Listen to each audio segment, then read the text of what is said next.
Hey guys, Aaron here with Guns and Stuff. Today I'm talking about my Smith & Wesson Shield Performance 9mm. Put about 1,000 rounds through this gun, and let's just do a little talking about it.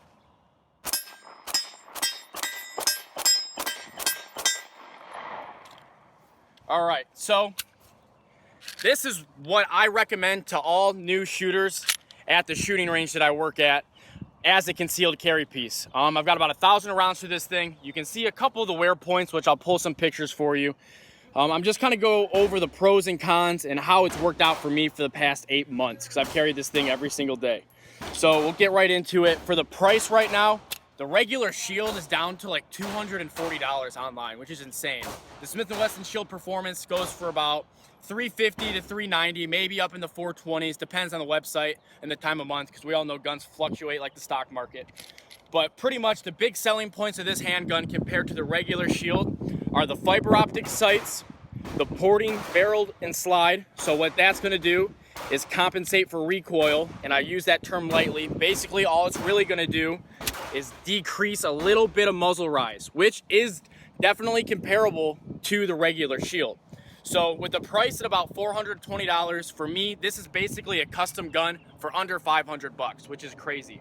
So I'm just gonna go into the key features. So to start, these fiber optic sights for me are amazing. Like Glock sights, the regular Shield sights, it's super hard for me to pick up, and this just distinguishes it easy for quick acquisition.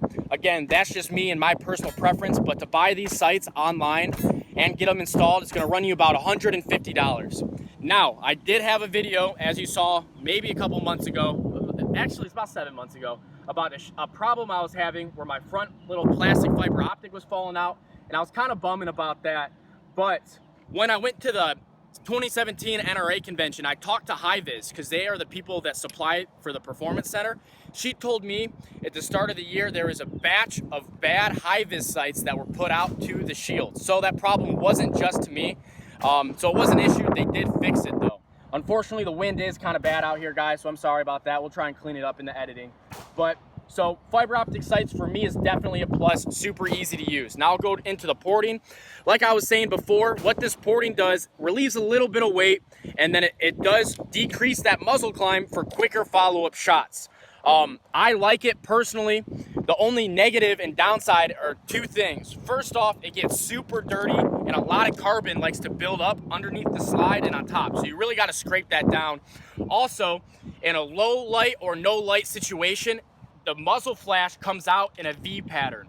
And a lot of people I hear at the range are like, oh, that's not a big deal. And I was one of those people that said it's not a problem. But since then, I did shoot in a low light and no light situation. That muzzle flash, when you're shooting, is right in your field of view like this. It has a V pattern right in your eyes. And if your eyes are adjusted for the night, that will mess up your night vision, and you will have like those white splotches.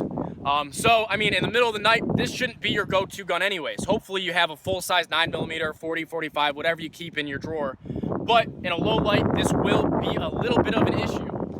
But enough said about that. We'll go to capacity. So as for the subcompact single stack, we have a capacity of 8 and then +1 for one in the chamber, so that's 9. Right there, that beats out the SIG 938, the Springfield XDS, a couple of the other ones. So capacity is huge, comes with 2 mags. You can take this little piece off. The regular mag is like this, but it holds 7. Now, capacity is awesome. Now this is a plus or minus to a lot of people. You have this manual thumb safety on here. I run with it on because I like it, but a lot of people don't, and you can get a model without it. So if you don't like that, don't let that be a key feature keeping you away from the gun. Just buy one without it. You also have that trigger safety in there, just like everybody's pretty much doing these days. So right there, the trigger will not engage. You can see that. Flip the little pad there, and then the trigger will engage. Other than that, I mean, this is a solid overall gun.